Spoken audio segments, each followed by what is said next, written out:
네, 명절 잘 보내고 계신가요?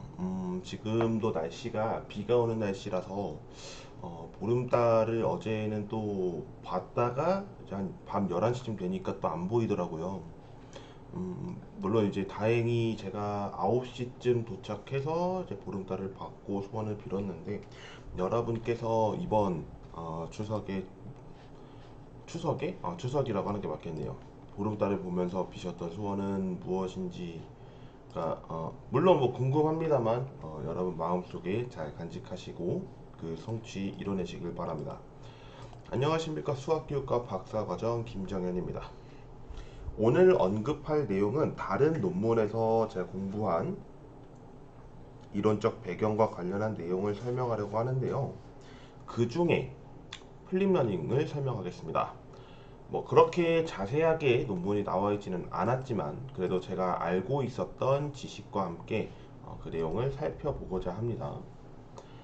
이제 플립러닝 수업이라고 하는 내용에 대해서 언급을 잠깐 하면 우리가 한국 용어로 거꾸로 수업입니다. 지금 땀이 나가지고 계속 머리를 좀 하고 있는데 땀이 정말 많이 나네요. 기숙사에서 여기까지 걸어오는 것도 한 30분 넘게 걸리니까 30분 정도 걸리죠. 그러다 보니까 땀이 정말 많이 납니다. 특히 또 뭐 날씨가 이렇게 습한 상황이면 더더군다나 어, 덥죠. 그래서 이제 플립러닝을 정의해 보려고 하는데 이 플립러닝이라고 하는 거는 거꾸로 수업이라고 했잖아요. 그래서 일방적인 우리가 지식 전달을 하기 위한 수업이 아니라 학생들이 공부를 사전에 먼저 하고 그 내용을 바탕으로 본 수업 때 선생님과 토론 내지는 동료 토론을 통해서 수업을 만들어 나가면서 후에 정리를 하게 되는 그런 수업으로 보시면 됩니다. 그러니까 예습과 복습이 굉장히 철저히 해야 되는 이 두 가지 요소가 같이 들어있다고 보면 되고요. 플립 러닝이라고 하는 수업이 어디서 많이 사용되냐면 이제 교양교 과목이라든지 인문학적 요소에서는 굉장히 많이 사용됩니다. 물론 공대도 많이 사용합니다. 수학도 많이 사용하는 편이고요. 그렇지만 그것을 준비하는 교사의 양은 굉장히 많을 겁니다. 왜냐하면 우리가 수학이라고 하는 요소가 학생들이 풀면 좋은데 이거를 어떻게 해야 될까를 고민을 엄청 하죠. 이걸 완벽하게 숙지를 해야 될까? 뭐 이런 고민들을 하게 되는데 사실 여기까지 바라는 건 아닙니다. 플립러닝 수업 자체가 학생들이 이런 흐름으로 전개가 되고 있고 이 문제가 나왔으면 나는 어떻게 풀어봐야겠다 이 생각만 가지고 그러니까 수업 전에 이제 예습을 하고 들어갑니다. 그렇지만 우리나라 플립러닝의 대부분의 형태는 어떠냐면 선생님께서 영상을 올립니다. 그러니까 이러닝 캠퍼스라고 할게요. 그러니까 이러닝 캠퍼스라고 한다면 이제 대학교에서 좀 많이 사용하는 그런 플랫폼으로 활용이 되는데 뭐 지금 초중 고등학교인 경우에는 이제 코로나 때문에 나타나게 됐던 EBS 클래스 이것을 활용하겠죠. 이 영상을 시청해서 학생들이 와라. 그러면 나는 너네한테 어떤 걸 질문할 거다. 이런 이야기를 좀 하거든요. 그렇지만 대부분의 선생님들은 EBS 클래스 이거 말고 직접 영상을 제작합니다. 제가 실제로 대전광역시교육청 기자단을 활동하면서 이렇게 하셨던 선생님을 뵀어요. 영상을 직접 위에서 촬영을 해서 교재를 넘기듯이 예습 정도로의 어떤 이론을 제시를 하고 본 수업 때 촬영을 제가 들어갔는데, 그러니까 수업의 형태라든지 이런 거를 보면서 사진을 담았었는데, 그때 들었던 생각이 학생들에게 개념을 일체 일괄적으로 설명하지 않고 너네들이 한 걸 가지고 풀어봐라 했을 때 오류가 나타나면 그 오류를 바로잡아주고 있습니다. 그 오류를 언제 바로잡아주냐면 전체 설명이 아니라 개별적으로 설명이 들어가고 있다는 거죠. 그래서 이제 플립러닝 같은 경우가 좀 좋은 점이 뭐냐면 학생들이 이해하는 거는 다 제각각일 겁니다. 제각각일 건데 그 제각각을 학생들에게 어떤 부분이 몰랐는지 이런 거를 정확하게 짚을 수가 있고 그 짚는 형태를 가지고 학생들에게 수업을 할 수 있는, 그러니까 수업 말고도 이제 뭐 앞으로의 응용 문제라든지 이런 부분을 해결할 수 있는 그런 수업 형태라고 보시면 됩니다. 실제로 논문에서는 어떻게 제시되고 있었는지를 말씀드리겠습니다.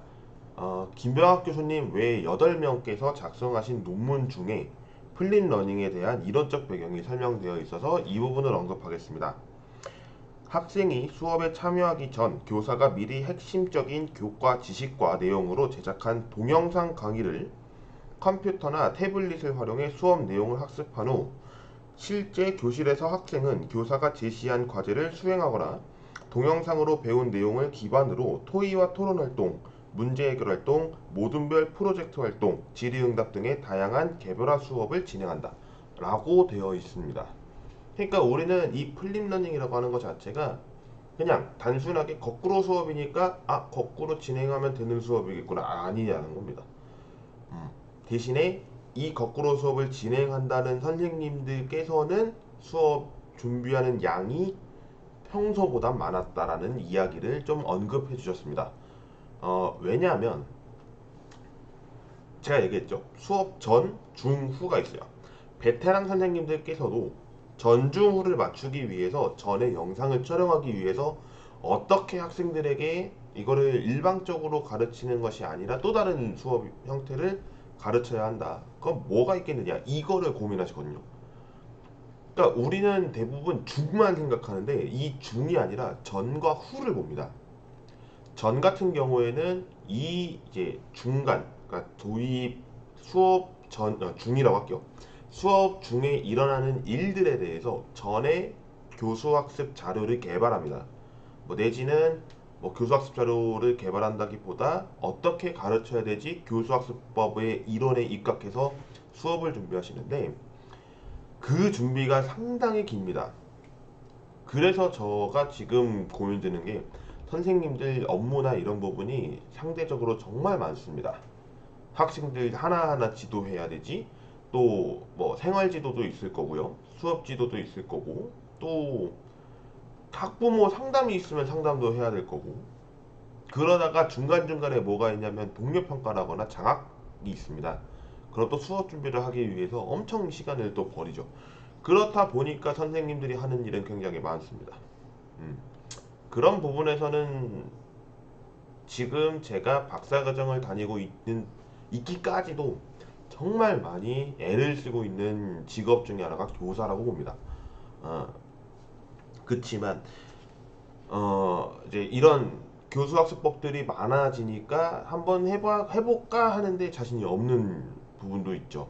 심지어 저도 예전에 교생 실습을 나가면서 프로이덴탈의 수학화 이론 수업을 입각해서 진행을 했더니 학생들의 반응은 좋았지만 저랑 기존 가르치셨던 선생님의 역할이 정말 많이 달랐다는 거. 그것 때문에 좀 애를 썼다고 합니다.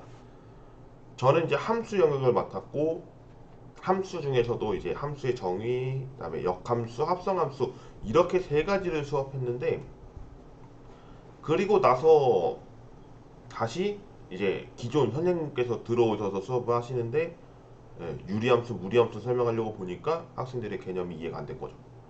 그러니까 이런 오류들. 근데 오류는 어쩔 수가 없다고 봅니다. 그렇지만 그 오류가 얼마나 많이 나느냐에 따라서는 학생들이 혼란에 올 수가 있다는 것 때문에 그런 부분에서는 좀 조심할 필요가 있겠다 생각이 듭니다. 그래서 플립러닝에 대해서 이제 살펴봤고 장점에 대해서 마저 설명을 하고 마치도록 하겠습니다. 장점은 이제 네 가지를 설명하고 있는데 그 네 가지 중에 두 가지만 언급하겠습니다. 첫째, 수업 시간에 교사가 수업 내용을 가르치는 데 할애하는 시간을 줄인다. 이 부분은 맞습니다. 근데 제가 아까 얘기했죠. 수업 시간에는 줄을지 몰라도 수업 전에는 굉장히 많습니다. 어떻게 보면 플립러닝과 전통적 수학 강의를 비교했을 때 전통적 수학 강의가 조금 더 비중이 낮아요. 그러니까 어떤 비중이냐면 교사가 학생들에게 가르쳐야 될 그 내용을 숙지하고 또 방법을 알고 이런 과정들에 대해서는 시간이 굉장히 전통적 강의가 작습니다. 그러니까 적습니다. 적으니까 플립러닝이 더 많다고 보는 거죠. 그래서 이런 장단점이 있고요. 두 번째, 교사가 내준 문제를 해결하지 못한 학생은 개별적으로 도와줄 수 있다. 네, 이 부분은 맞습니다. 물론 이제 이론적 배경이었기 때문에 사실에 입각해서 이론적 배경을 쓰겠지만 이 부분은 저도 또한 동의하는 부분입니다. 그래서 교사가 내준 문제에 대해서 이제 수업 전 이렇게 아마 보거나 할 텐데 수업 전에 내거나 아니면 수업 중 마지막에 내거나 이렇게 해서 학생들에게 형성평가를 제공하거나 학습지, 숙제를 내거나 등등 할 텐데 그런 부분에서는 학생들에게 그러니까 수업 중에 모르는 문제가 있었으면 개별적으로 가서 질문하거나 모든별로 질문하거나 이런 형태가 있을 수 있다라고 보는 거죠.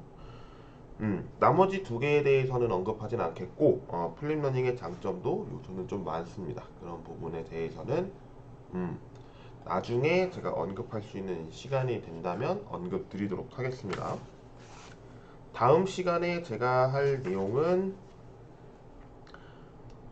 이제 교수학습 유형에 대한 몇 가지 유형이 있습니다. 그 내용을 설명할 텐데 제가 지금 보는 이 논문은 증강현실 기반한 수학적 교수학습입니다.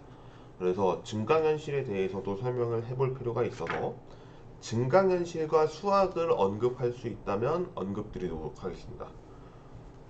지금 아마 제가 알고 있는 게 맞으면 미래수학교육연구회에서 유튜브가 예전에 올라왔던 영상이 기억하실 겁니다.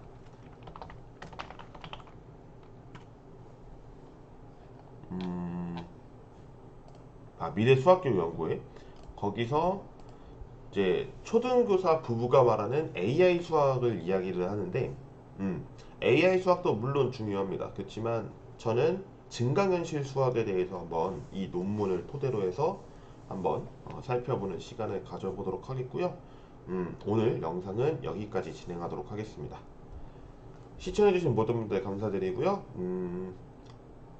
남은 연휴 잘 보내시길 바라겠고 오늘 비 소식 아마 오후까지 있는 걸로 알고 있는데 다들 조심하시길 바랍니다. 그럼 이상 마치겠습니다. 감사합니다.